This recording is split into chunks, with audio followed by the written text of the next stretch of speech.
Truth, logic, action, power. It's the GreggHoush Show here on New Revolutionary Radio. From the Leonard School in Malden, Massachusetts, Gregg and company are here to bring a sense of ethics to your news. Whether it's politics, activism, or current events, we always seek to inform and never to deceive. Let's start the show. All right, everyone. Welcome to episode 59 of the GreggHoush Show. Tonight, joining us again is our co-host, Mac. How's it going?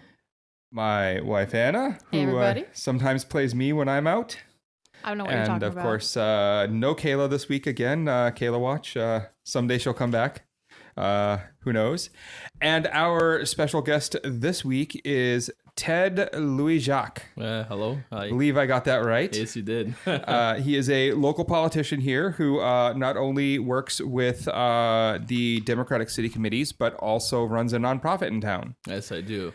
And so we're gonna talk a little about that. We're gonna talk about the wonderful stuff that's going on right now with temporary protected status, which I think is great because Ted is Haitian, and this really affects all the Haitians who are currently possibly getting thrown out of the country. We don't know yet.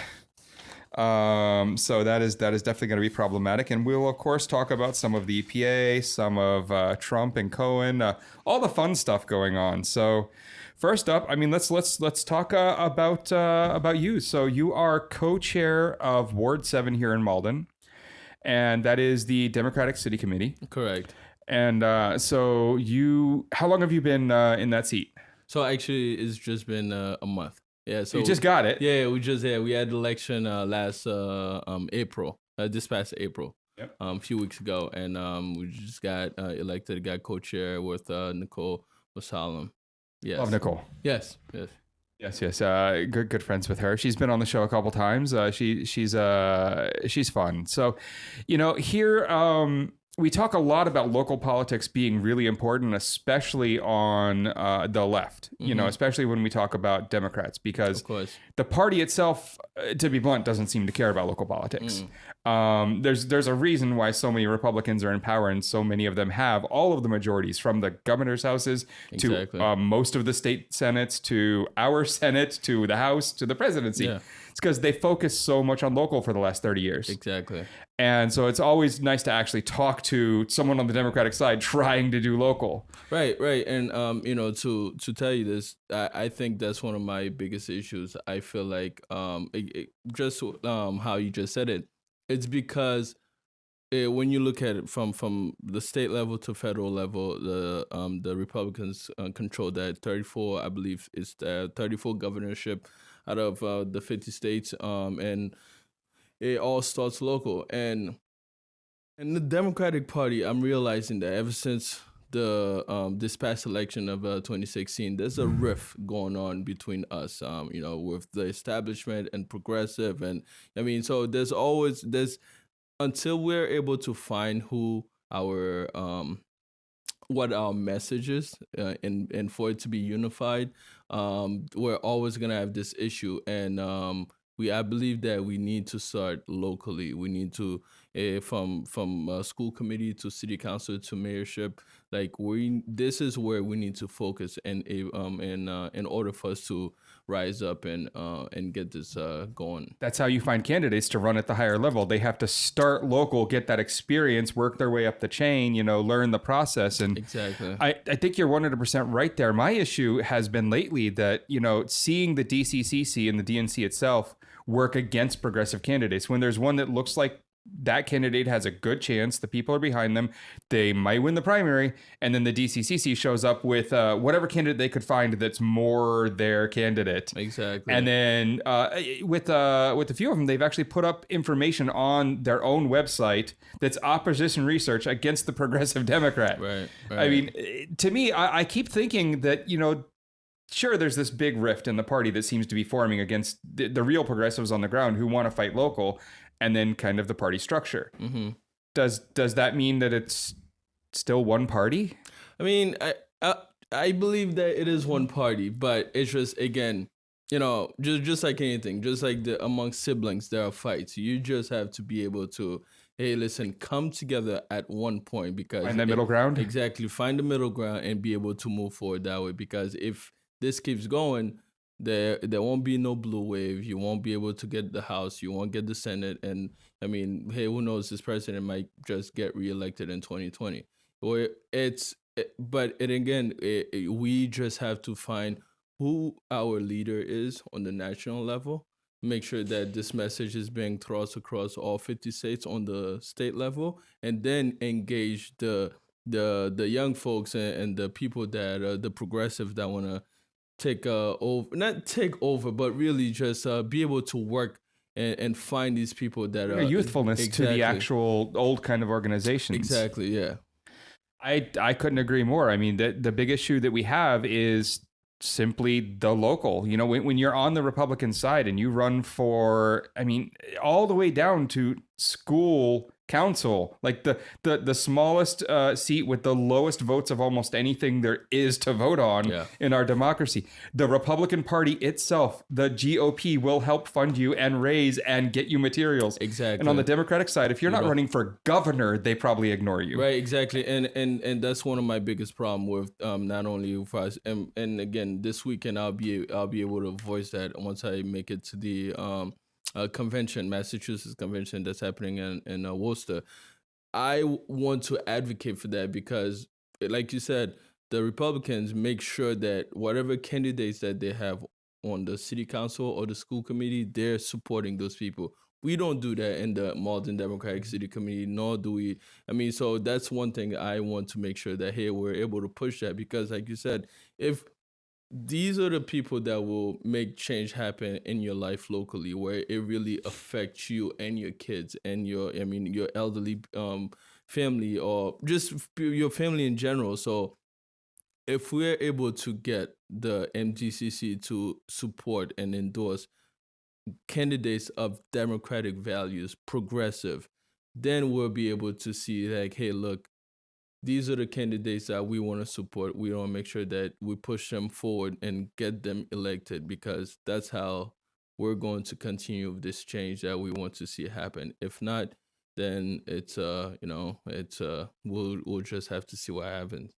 I mean, if not, I think the blue wave doesn't happen. Yeah. I think if the party doesn't actually embrace the progressives that really up the vote, it doesn't happen. You know, the facts always lead us to this point where we know that more votes means the Democrats win. Mm-hmm. And if they don't embrace all these young progressives who were willing to vote for Bernie, who were out there on the streets, who were doing the canvassing, then they don't have the numbers. Yeah. Low turnout means the Republicans win every time. Exactly. And as much as they can not on the other side, if the like you said, if people don't show up, the better it is for them.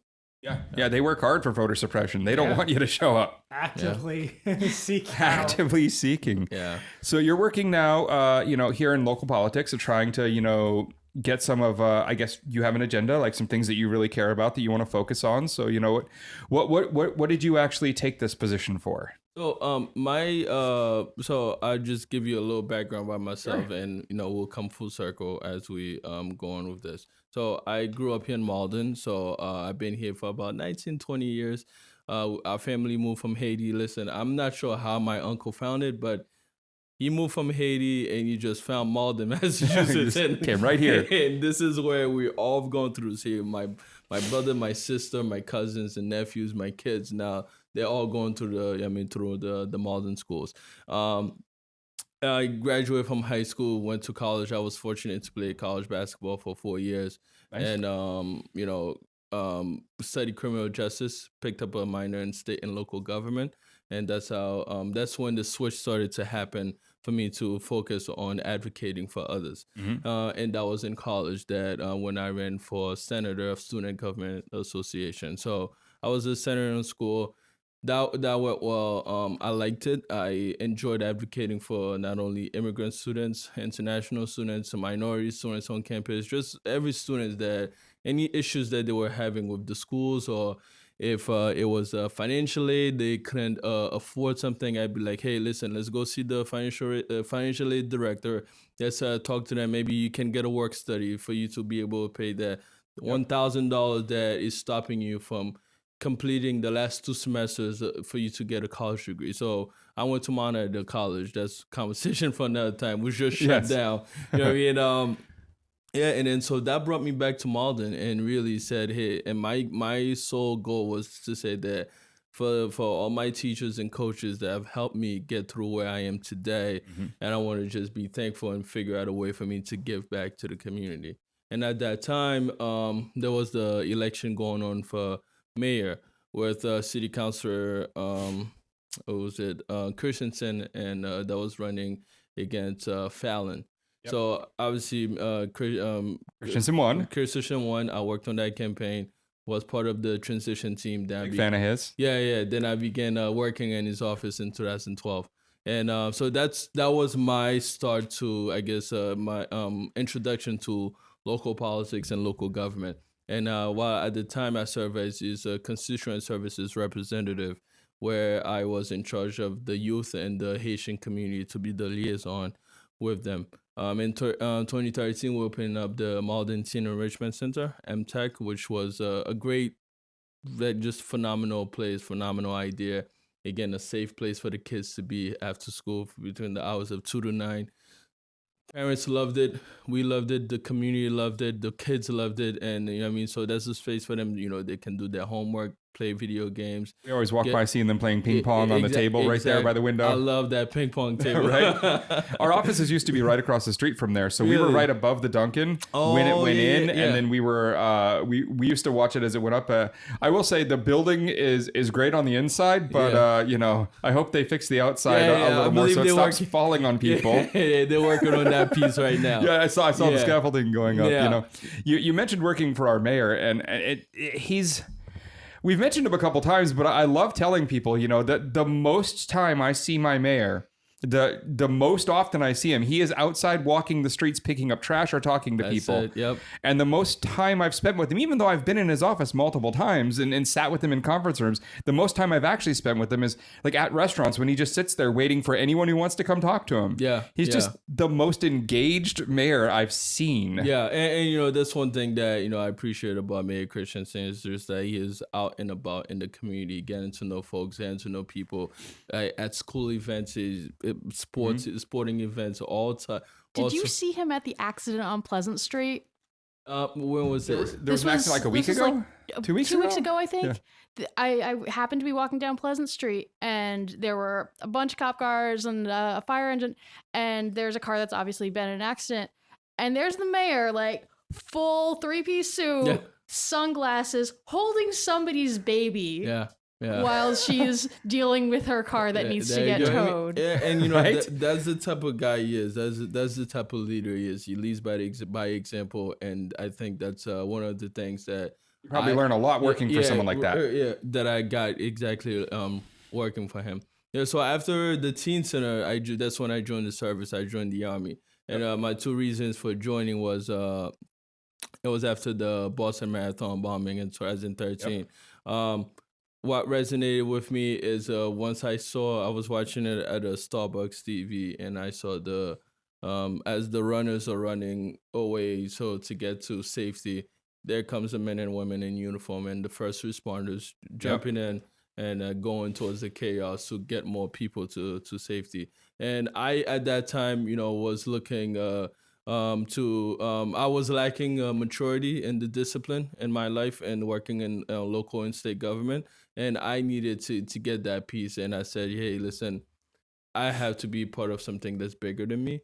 And that's when I went on and I joined the service. Yeah, it wasn't just about your resume like a lot of politicians have it on there. No, not at all. You felt a need. Yes, I felt the need to serve and the need to. I looked into everything from AmeriCorps to the Army to peace guard to everything, right? Yeah, just figuring out what is, and then I eventually settled on the Army and I joined, and I've been in the Army now for 5-6 years. Now you're in the reserves? Yeah, so in the National Guard. So I left active duty. I was deployed back in 2015. We left for a year, a tour in the Middle East. We did Kuwait and Iraq, and then came back in 2016, and I joined and I've been in the Guard since then.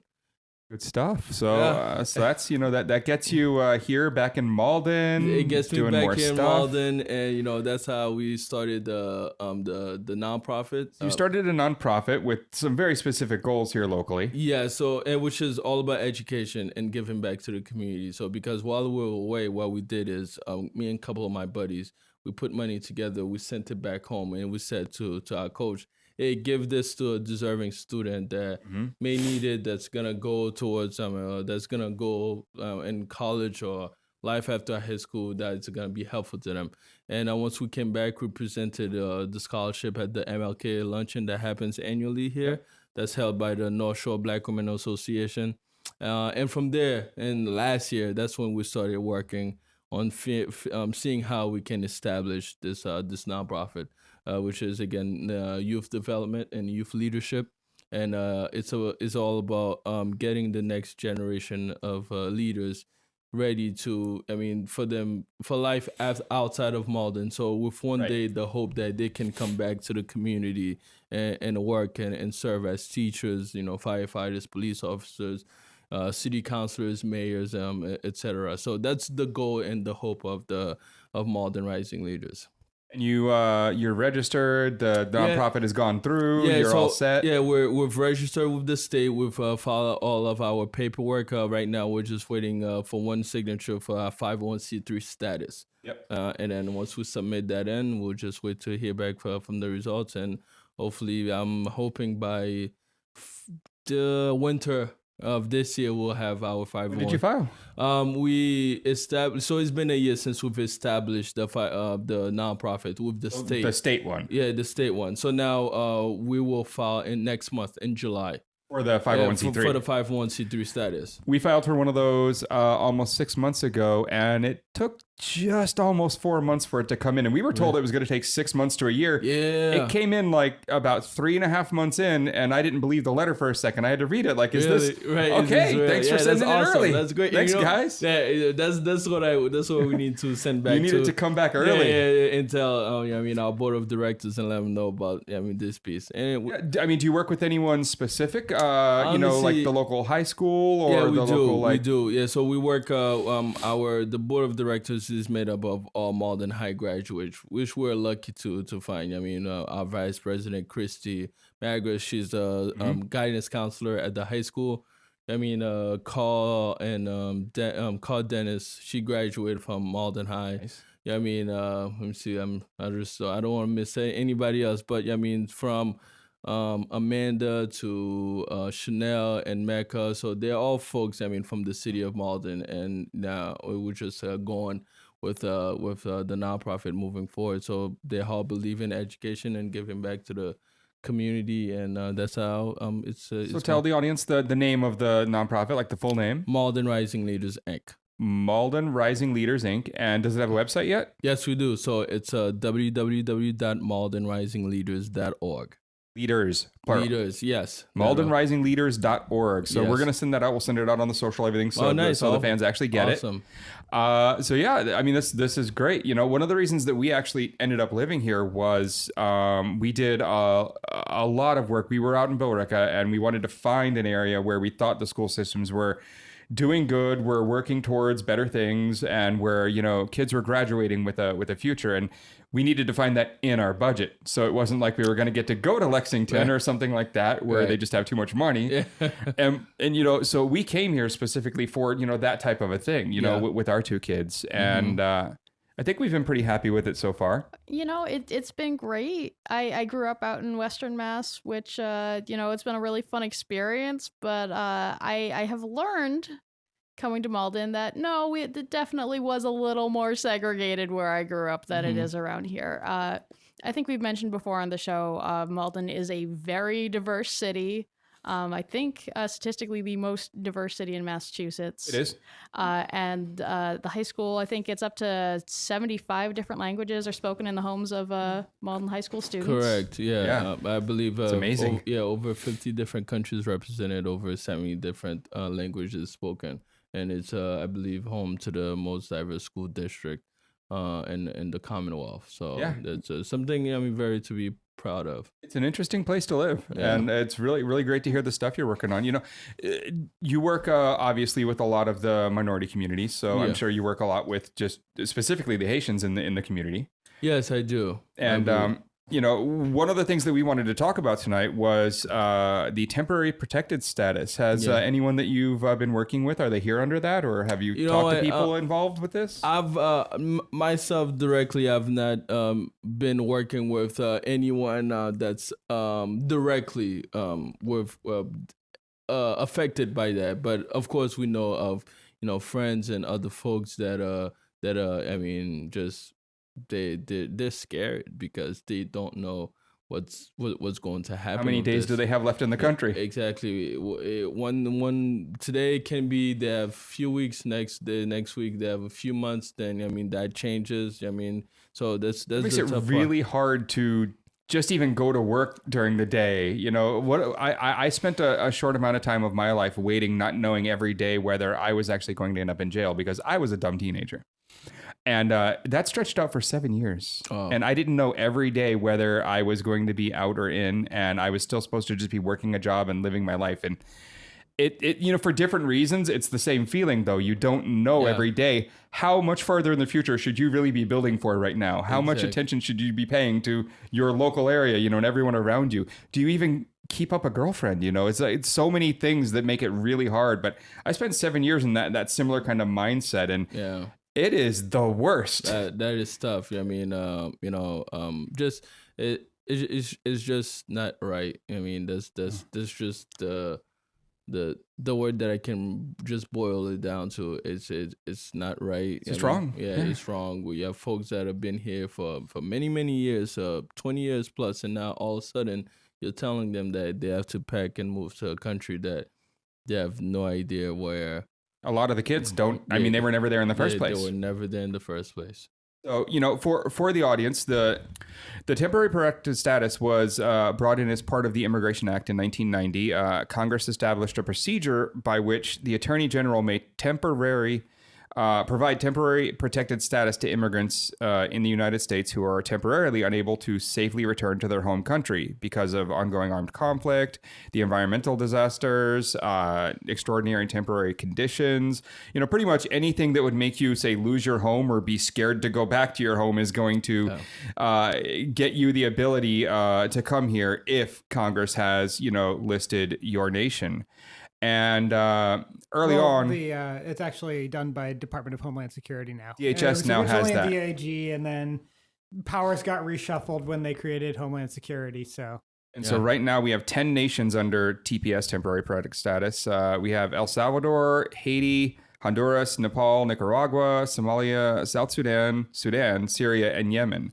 And I mean, those are all obvious. Like, of course, they're on that list. Yeah. I mean, Haiti especially, not only did the earthquake in 2010 just decimate the capital and all the major population centers, but it's followed up by hurricanes that make sure that the work is slowed down.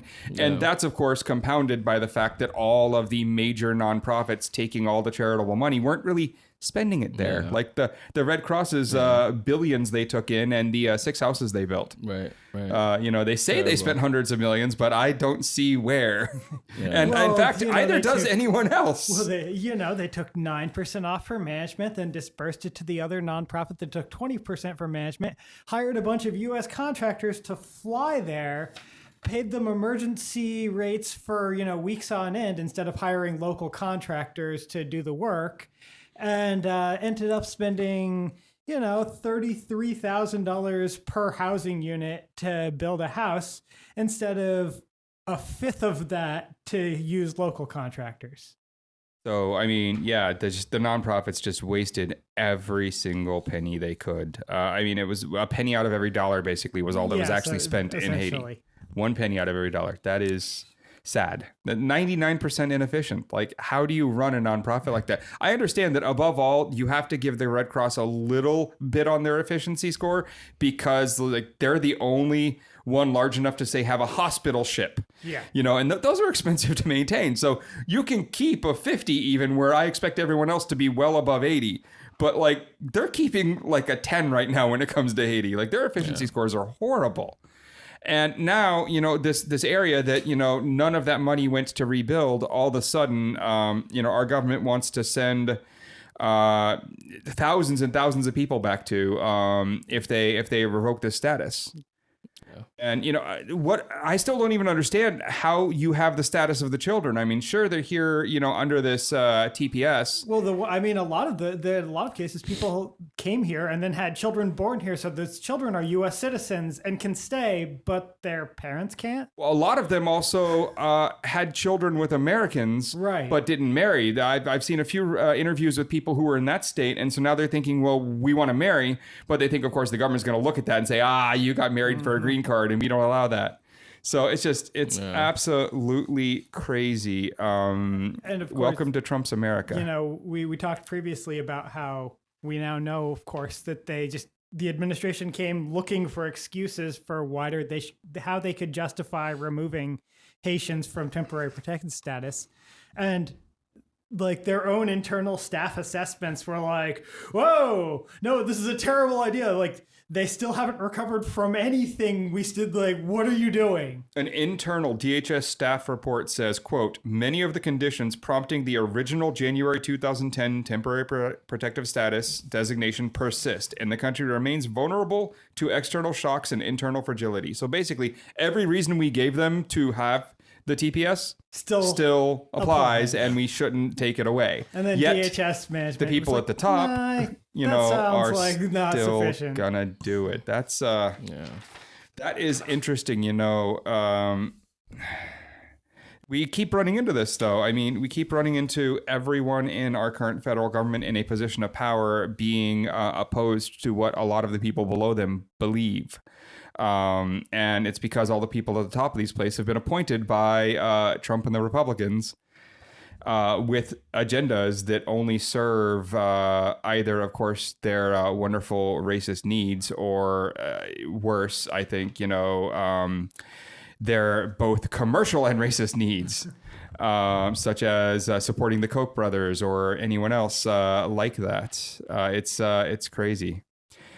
And now we're looking at, Trump touting that, look at how few people died in the hurricanes down in Puerto Rico, and them saying somewhere around 64. But while he was there saying only 16 certified, but the number being north of 5,000 in reality. Yeah, we just had a paper come out in the New England Journal of Medicine from the Harvard School of Public Health, actually, about estimating the actual number of people that died as a result of Hurricane Maria last year. And that was the thing where Trump went down there right afterwards in October and said, oh yeah, like 16 people, look how much better that is.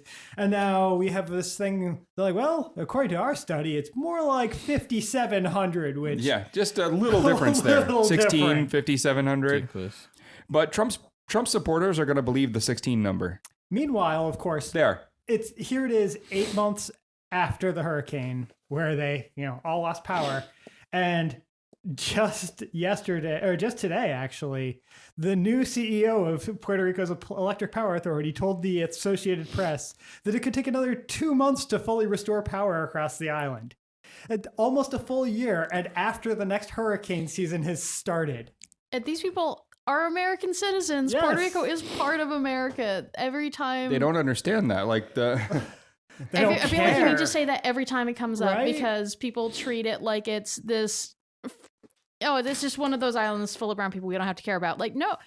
First off, how that works. First off, fuck you for thinking that in the first place. Second off, these are U.S. citizens. These people pay taxes. They don't even get the level of representation that they deserve in the federal government, and it's just it is heartbreaking that this is the way that they're treated.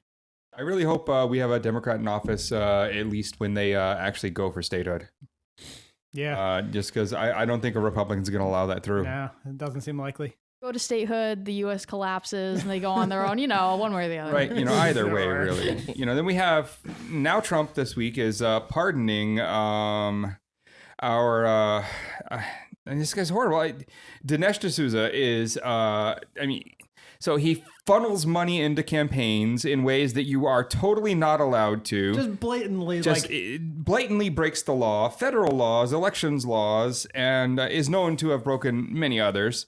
But he pleads to only the FEC violation, basically. Well, he was facing the heavier charge if he had not done the plea, because the other charge was lying to the FEC in the first place.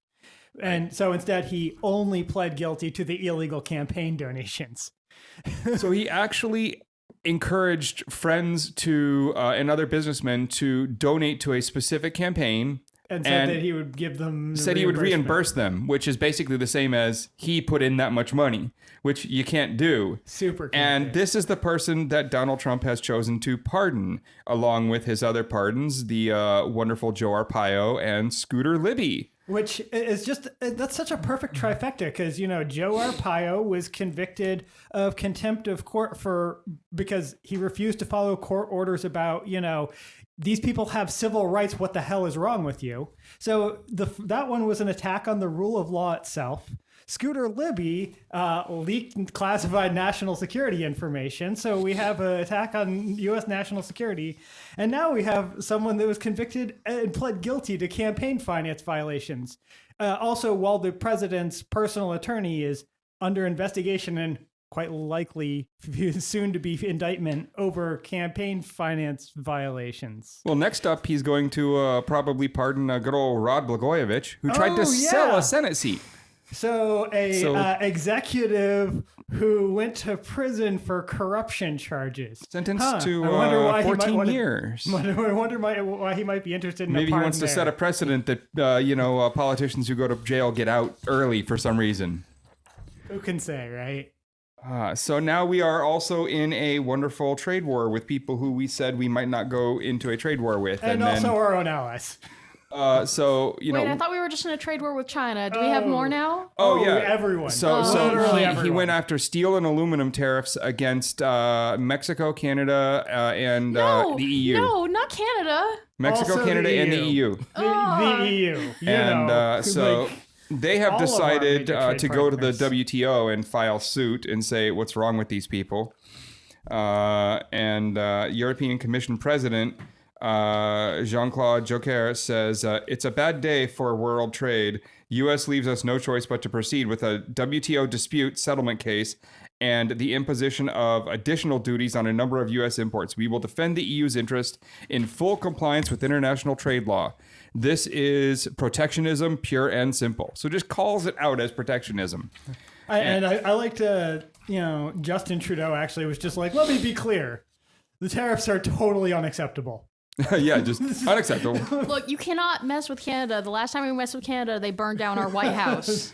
Again, no, they didn't. Yes, they did. No, they cleared a path for the British to come do it because the British couldn't get there themselves. Burned it down by proxy. Good times. So, so here comes some more trade war now with everybody, because why not?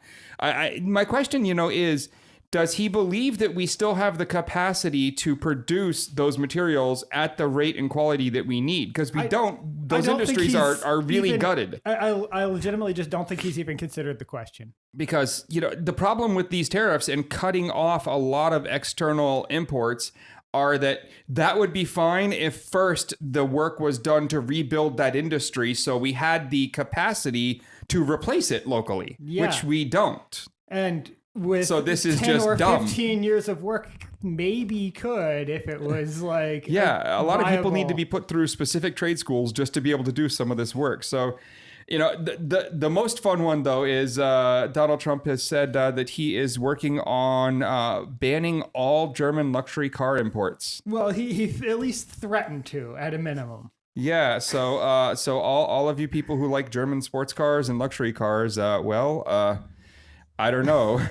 I mean, aren't almost all of the BMW and Mercedes and so on plants here, products here in America actually assembled here in America? Yeah. And then also all of the local dealerships are franchised to Americans who own them. So the most pain will be felt by Americans if he does that. Oh, yeah. That's great. This guy, man. he really just wants talking points that his base will like, so he has that support. He just wants like them clapping for him no matter what the reason is. Like he doesn't it blows my mind.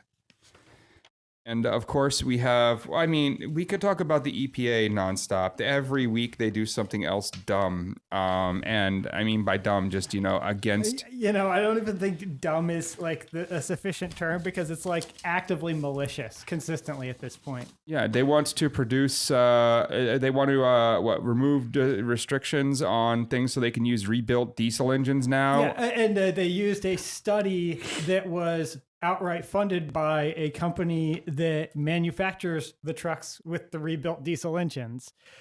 Is the university that the study ended up associated with was like, whoa, we had nothing. It turns out that we didn't have any actual licensed engineers associated with this. It was a university vice president with no graduate engineering training.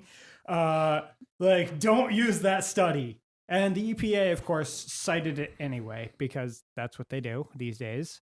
And also, the same week we found out that the EPA was just emailing back and forth with the Heritage Foundation, or the Heartland Institute, about, who do we bring in to discuss climate change? Because obviously this outright political group with no scientific expertise that disagrees with almost literally everyone with any training in atmospheric or climate science whatsoever. And they're like, oh, we're having a public meeting on this. Send us a list. We'll make sure they get the invitations. So just outright, openly disregarding the entire mission of the EPA. And That's as horrible as wonderful. that is for science in general, like one of the things that you have to remember is more powerful hurricane seasons, more powerful hurricanes, more frequent hurricanes, more powerful nor'easters, and other, weather incidents. These are all things that are fueled by climate change. You can't say one storm is, definitely climate change and another one wouldn't have been, but the entire overall seasons trend. across multiple years, or the hundreds and hundreds of months in a row we've had where it got hotter every one. Just average storm average. surge increasing because Hundreds. the oceans themselves are rising due to thermal expansion. The fact is, this denial of reality, it's fueling major problems. People are getting hurt, people are getting killed, but also we're going to end up with a lot more climate change refugees. And we have this administration that actively hates all immigration, and especially any immigration that's coming from, places in the tropics there. So it's so damaging to so many people on so many levels, just the way this is going. We are making the problem worse, and then we are punishing the people who are being hurt by the problems that we're making. And at this point, even our own national security apparatus is like, this is a real, very serious threat. Like, the number one challenge we face in the world are these topics. And somehow, the party of supposed law and order and national security doesn't give a shit about any of this. Nothing. It's just absolutely crazy, and it's just going to keep getting worse until we get these people out of office, and then they throw all of their appointees out on their asses. So, the most interesting news I think of the last week is, of course, Arkady Babchenko. Oh yeah. Babchenko was is a Russian who was conscripted into the war in Chechnya. Yeah. And was there doing what you did in that war, not necessarily good things. Came out and ended up in journalism, and then ended up kind of going from pro-Russia to maybe not happy with Russia to maybe leaving for the Ukraine. In a hurry. And then while in the Ukraine became very anti-Putin, and thus at that point in Putin's eyes anti-Russia, even though he was really just anti the regime currently in power. And it got to a point recently where he was told by the Ukrainian government that there was a plot to kill him. And after looking at every possible way to deal with this without dying, they came up with a plan. And then he got shot, and we all believed him dead, and it was bad news, and everyone talked about it. And the Russians have murdered a journalist on foreign soil in cold blood in front of his wife. Again. Yeah. And so we're all, a month past this, this is in the past. It all happened back then. And, that's just a thing. And I guess we'll get over it. And then he throws a news conference from being dead. The plot, he found out about it a month ago. It was just a day after he was. Yeah. But he throws a news conference after dying. Yes. So that's funny. And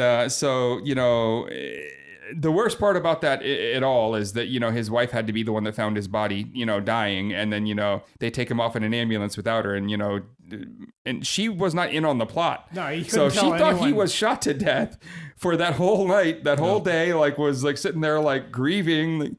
That is just Pro tip, Gregg, I will actually kill you. right. Wow. Do not pull that stunt. It will not end well for you. So, of course, Russia is calling this provocation, but the Ukrainians are saying we caught one of the people who was actually coming for you because of this act. In fact, so one of the people they tried to apparently one of the people the Russians tried to recruit to do the killing went to the Ukrainian security service so this guy tried to hire me to murder someone. You might want to look into that. That's great. So I don't know. I mean, having to fake your own death to get away from a murder plot so they can catch the people trying to murder you, that's a new one. Yeah. And being able to prove that Russia outright did this and that Putin was behind it is, I mean, it's almost proven simply by the fact that Putin himself actually responded to it. If this was completely BS, he wouldn't have said a word. He would have just laughed it off. There's no reason for someone at his level to say anything unless there's some merit to it. Exactly. That's always an interesting one. This weekend coming up, both of you, Ted and Anna, you are going to the Democratic Convention here in Massachusetts. In beautiful Worcester. In Worcester. Excited. Well, I mean, I'm excited for you to go to the convention, not necessarily as excited for you to be in Worcester. I mean, but that's a personal opinion. I have some history with Worcester that I'm unhappy about. Which, I mean, might describe half the people who have been there. I don't know. Right. But, I mean, you first, Anna, why are you going to this convention? What are you doing there? What got you in the door? All that fun stuff. Well, becoming a delegate is either really is easy or really difficult, and you do not know until you go to your party meeting and find out what the situation is. For me, it was very easy to become a member of the Malden Democratic City Committee.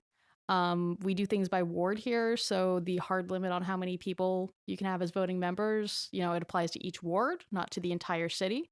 So we were nowhere near the cap. They voted me in really easily. And then when it came time to say how many delegates are we sending, the way Massachusetts does it, you send 2 women and 2 men.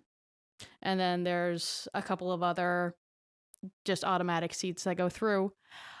This is, of course, a problem for some people. We have somebody in the Malden Democratic City Committee who is non-binary, and Z's like, I don't know which one I run for. You guys didn't plan for this. You got to think about that.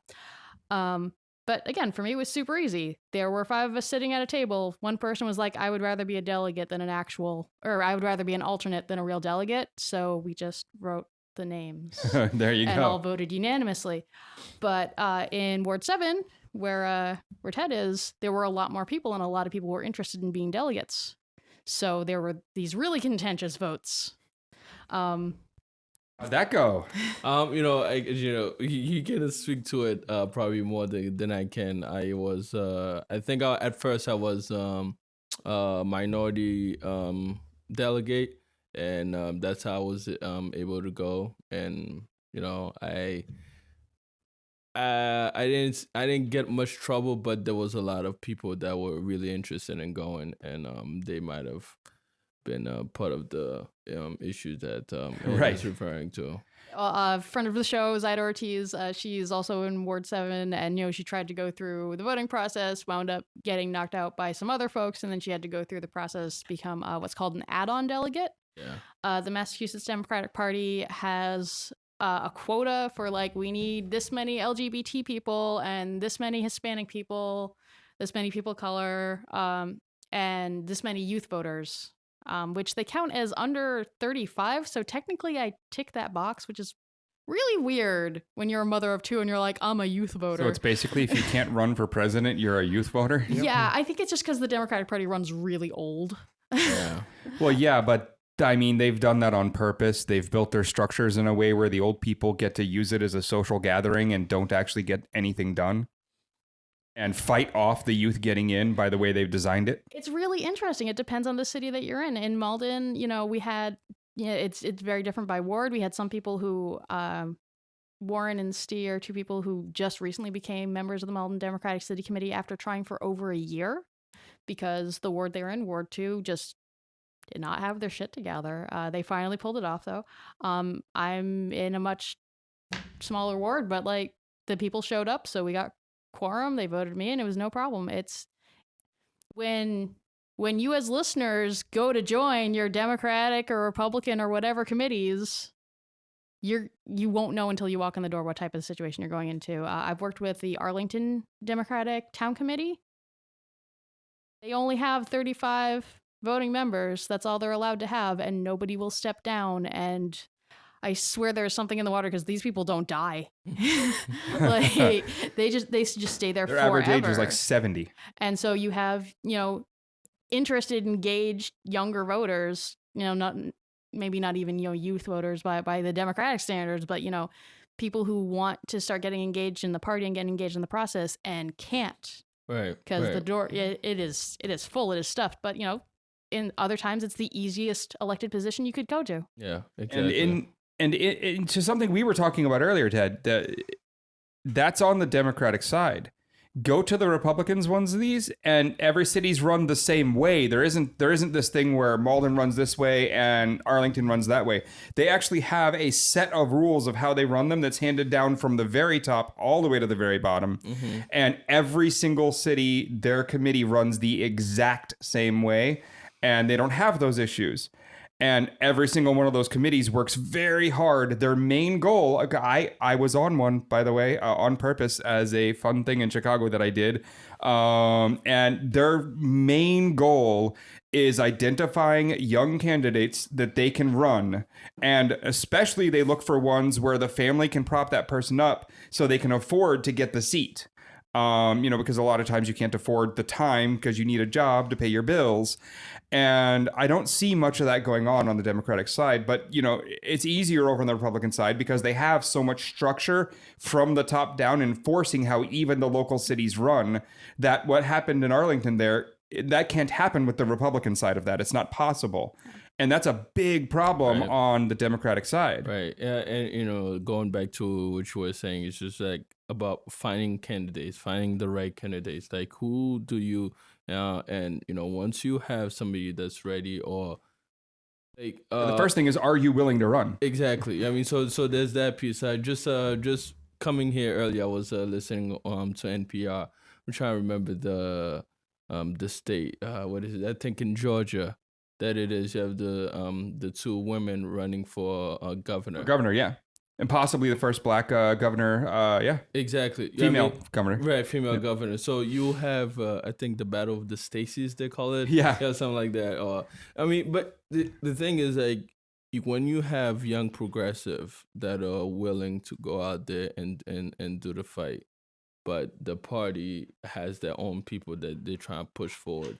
Yeah, that's where you have that clash, and you don't have that unified message. Because in the primaries, especially if you have two Democrats, that's when the Republicans they benefit from all of that. Yeah, they do. Yeah, I mean, so just finding the right candidates to want to run, and the thing that I'm hearing out there, you have folks in office like Senator Elizabeth Warren. You have other people that are encouraging young people to go out there to run. I mean, President Obama said it. He said, you don't like the way something's being done? I mean, go out there, sign up, do the work, and run for office, which is cool, right? But when you go to run for office and you have people that have been in these seats for decades, for years and years, and they're not willing to, I don't know. Like, what do you call it? Do you say are they stepping aside, or are they bringing on the younger candidate that can do the work? but those people, they don't want to give up those seats, or they feel like they shouldn't be. You shouldn't run against them, and you don't want to go up and run against a Democrat, but at the same time too, if like, how do you then like make sure that your voice is being heard and run for an actual seat when you're being blocked down, or you're being told to wait your turn? You've also got the other problem that the party apparatus itself and the people running the party, honestly, with a lot of the older folks that are currently in office, they're friends. I mean, you end up with what I would refer to as the Debbie Wasserman Schultz problem, where she's, running the party at a point and decides that she wants Hillary to win everything and doesn't like Bernie, and works back channels and other very underhanded things that are against party policy to ensure that Bernie can't get this nomination. Yeah.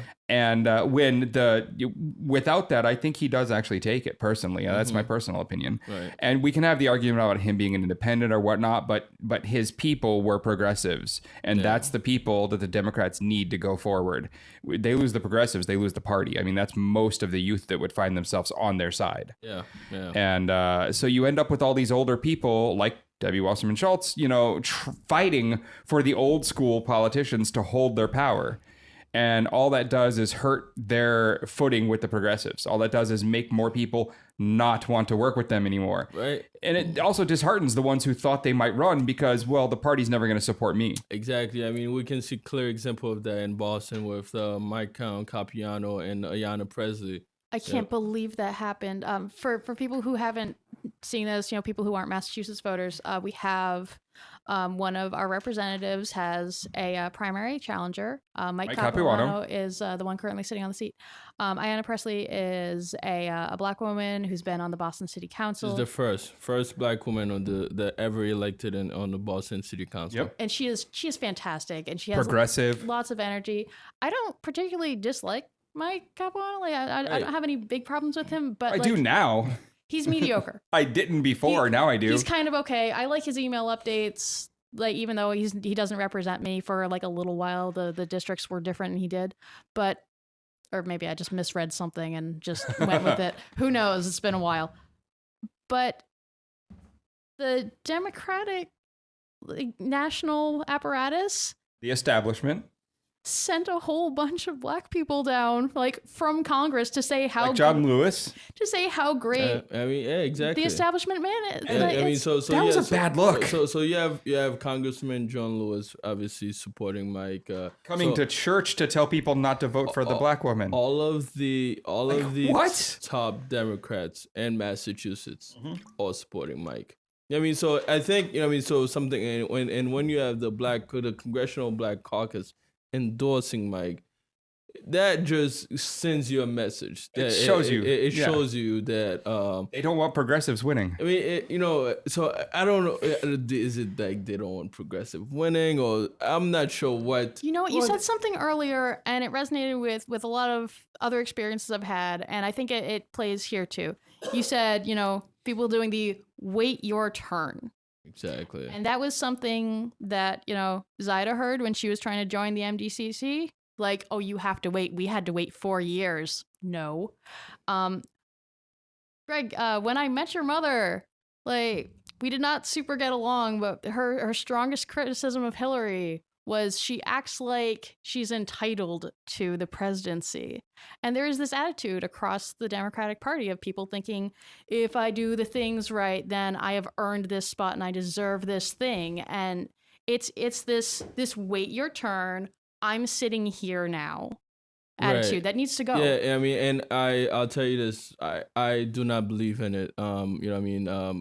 Say in the years to come, if I would want to run for a seat, then that's what I would do. I'm not going to listen to anybody that says, oh, wait your turn. You're just going to go for it. Yeah, I'm just going to go for it. And that's what I believe in, because if I feel like I can do a better job than whoever is the person, I believe it's, first of all, is the people's seat.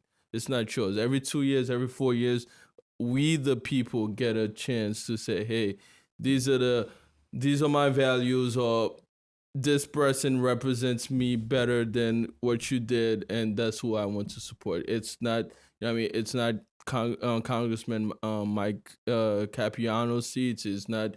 I mean, it's the president. He's only there for 4 years. It's not his own seat. So these are the different stuff that, I mean, again, I mean, on the local and I think state that's level. a little more true local and somewhat true state, but we also have the fight with, our voting system itself, our campaign finance system itself, so Yeah. while you can say that, that ends up not mattering if one of the people brings in 10 million and the other brings in 10,000. That's true. The guy who brought in 10 million, no matter what his views are, is going to win that seat. Yeah. And you're right there too. I we mean, need campaign finance reform. We need vote reform. We need voter registration to be mandatory, but also automatic for by anyone mail. who gets a driver's license or a photo ID. Vote by mail. We need all these things in place. course.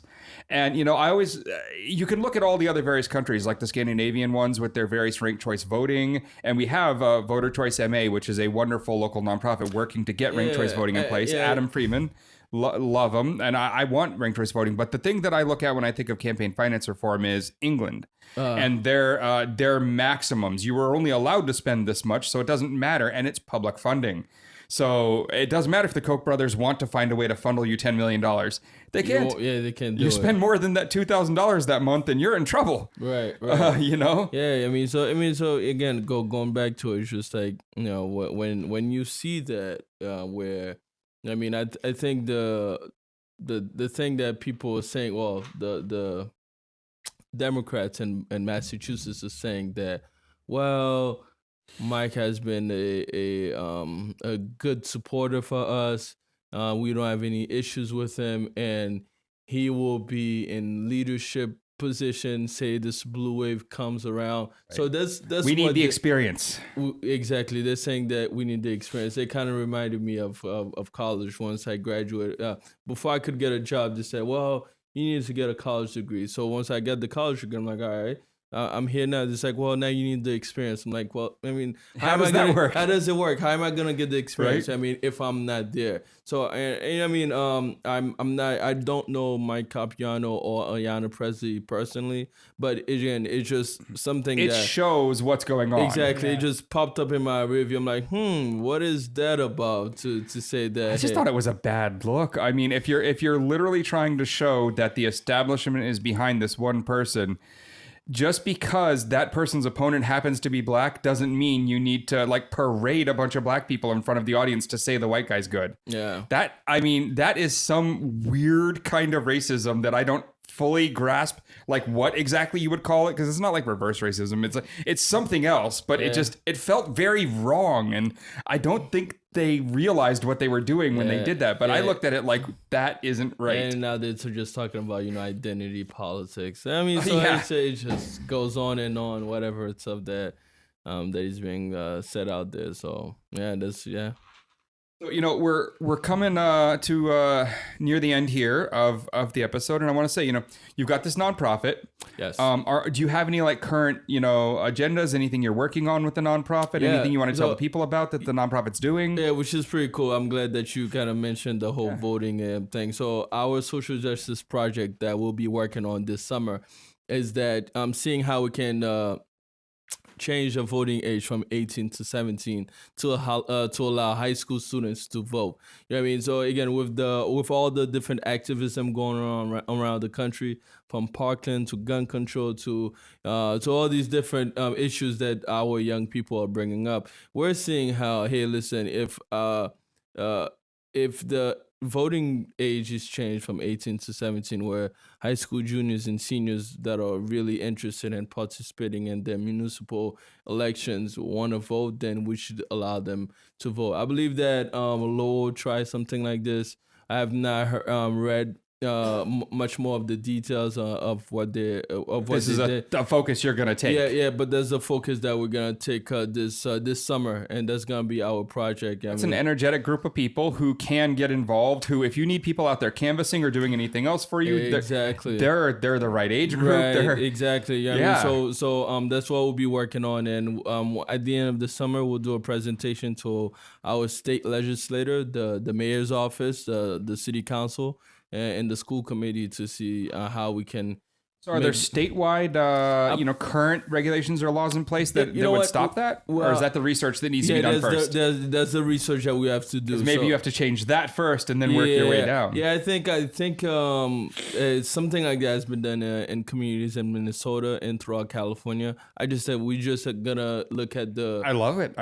What will be what research we need to do in order to. Is there any specific kind of support you need for that, or you know what, we're just we don't know yet. We know that the local city clerk's office, the library will be on hand to help us out with anything that we need to do. We'll of course make some trips down to the state house to figure out who do we need to talk to over there, and then put it all together and that'll be it. I love it. Well, I do think, in that regard, I have a few friends running nonprofits that are specifically focused on voting changes in this state. Nice. So when we're done with this, I'll make sure to make some connections there for you. That'll be great. Because I'm sure they've done a lot of the footwork that you're about to have to do already, and they're the type that share. So let's we don't want to reinvent the wheel. Right. So let's talk that out. So, this I think has been a pretty good episode. We're going to talk specifically on social media about your nonprofit, about the work you're doing. We're going to share the links out there and get anyone else. Is there anything else you want to share before we go? That's it. Just hello to my family, my friends, got my neighbors out there. Just a big shout out to them for supporting me and for supporting us in the work that we're doing. And that's it. All right, everyone. Thanks for listening to episode 59 of the GreggHoush Show. Thank you for listening. Follow us on Facebook and Twitter at GreggHoush Show and on Instagram at GreggHoush. If you like what you've heard and want to be a part of it, check out patreon.com/GreggHoush Show. In exchange for funding our programming, you gain access to exclusive content such as uncut editions of our podcast. We have new episodes every Thursday night. We hope you listen in. The GreggHoush Show was created by GreggHoush, executive produced by co-host Eric Gaures, and co-hosted by Kayla Avery. Other contributors include producer and writer Anna Jeffrey, co-host producer David McGuffin, and writer-engineer Robert Tortora. Theme music for this show was produced and recorded by Geneva de Colbert. Our interns include co-host Casey McLaughlin, writer-engineer Alec Greeny, writer Maddie LoCicero, and associate producer, writer, and announcer William Kennedy.